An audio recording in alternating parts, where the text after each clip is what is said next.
Pemerintah Iran kembali memberi pernyataan perihal blokade di Selat Hormuz. Melalui Menteri Luar Negeri Abbas Araghchi, Selat Hormuz tetap terbuka untuk pelayaran komersial, asalkan kapal-kapal tersebut dapat bekerja sama dengan Angkatan Laut Iran.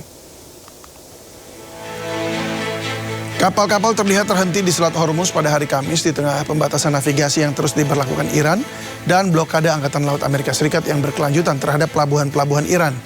Televisi pemerintah Iran mengumumkan bahwa Teheran telah mengizinkan 30 kapal untuk melewati Selat Hormuz sejak Rabu malam.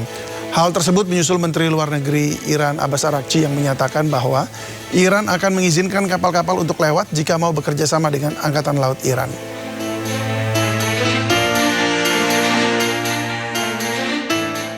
Warga Iran menggelar upacara peringatan di sinagog di Teheran, Iran yang hancur akibat serangan Amerika Serikat dan Israel.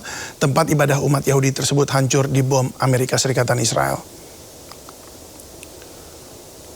Puluhan warga dan aktivis di Teheran berkumpul di reruntuhan sinagog Rafinia. Mereka terlihat berkumpul sambil mendengarkan pertunjukan musik dan pidato. Acara peringatan tersebut dilakukan setelah sinagog Rafinia hancur dalam serangan Amerika Serikat Israel baru-baru ini di Iran. Para warga menganggap bahwa sinagog tersebut bukan lagi sekedar tempat ibadah, tetapi telah menjadi simbol kejahatan yang dilakukan terhadap rakyat Iran. Diketahui sinagog Rafinia hancur akibat serangan Israel pada Selasa 7 April.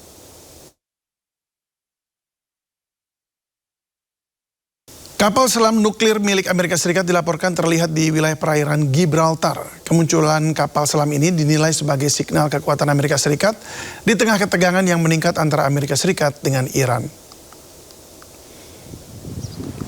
Kapal selam Amerika Serikat USS Alaska SSBN 732 terlihat muncul di permukaan di Laut Gibraltar.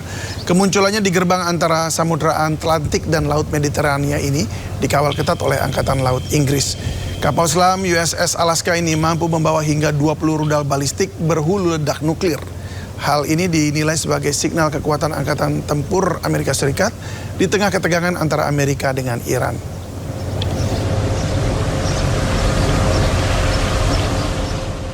Kepala Senkom atau Komando Pusat Militer Amerika Serikat dicecar Senator Amerika mengenai strategi perang dengan Iran. Senat Amerika Serikat juga menyalahkan tindakan pemerintah yang memblokade Selat Hormuz karena blokade melanggar hukum internasional.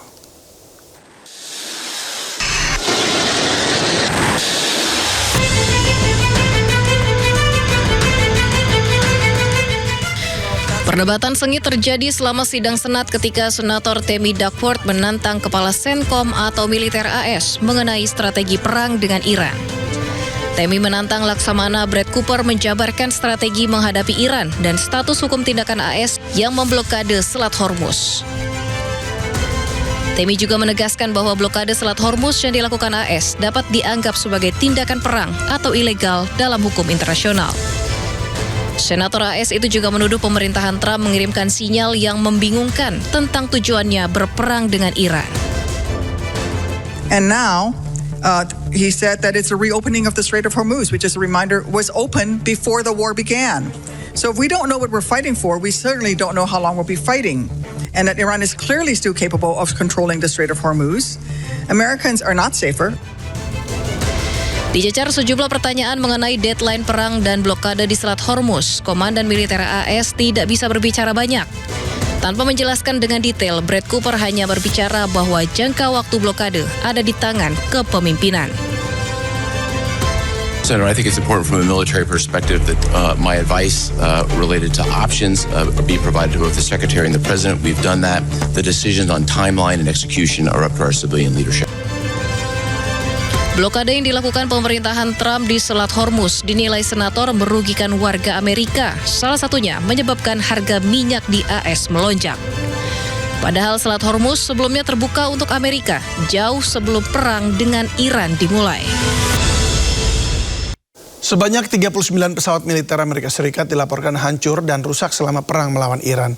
Salah satunya pesawat jet tempur canggih F-35. Data diungkap Senat Partai Demokrat Amerika Serikat.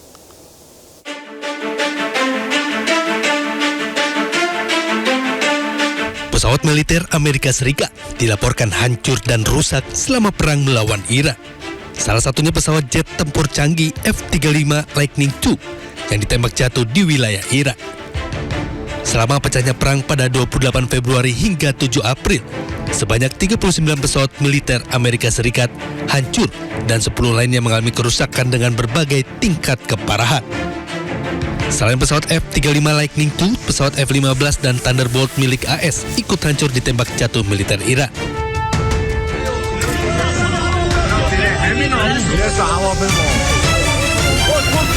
Tak hanya jet tempur, sejumlah drone milik Amerika Serikat juga hancur ditembak jatuh militer Irak. Data pesawat yang hancur dan rusak ini diungkap anggota Senat Amerika Serikat dari Partai Demokrat Eddie Cass. Amerika Serikat telah menyiapkan operasi militer terbaru bernama Sledgehammer. Operasi militer ini dipersiapkan untuk kembali menyerang Iran jika kesepakatan damai gagal.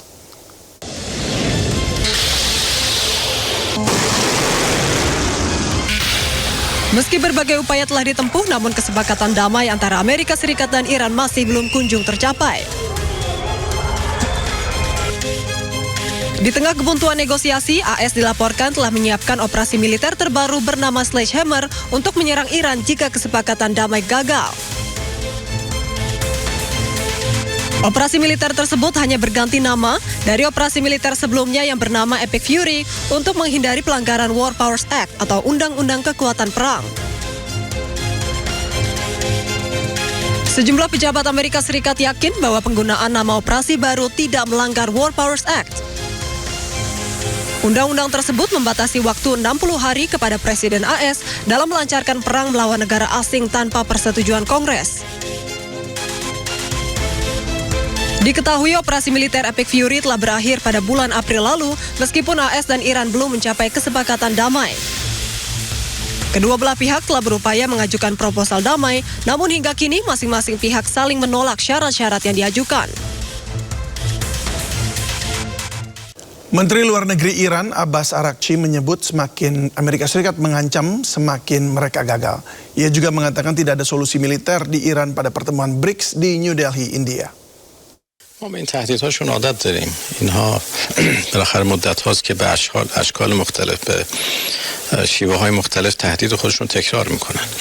ولی خب خودشون هم میدونن که از تهدیدهایی که کردن، حتی از جنگی که کردن، هیچ نتیجه‌ای نگرفتن تا حالا و نخواهند تونست بگیرن. من امروز هم در صحبت خودم در بریکس این رو مجددا تاکید کردم که هیچ راه حل نظامی برای هر اموری که مربوط به ایران باشه وجود نداره.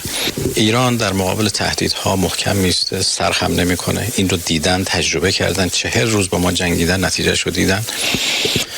ایران در مقابل فشارها مقاومت میکنه. در این حال کسانی که با زبان احترام با ایران صحبت بکنن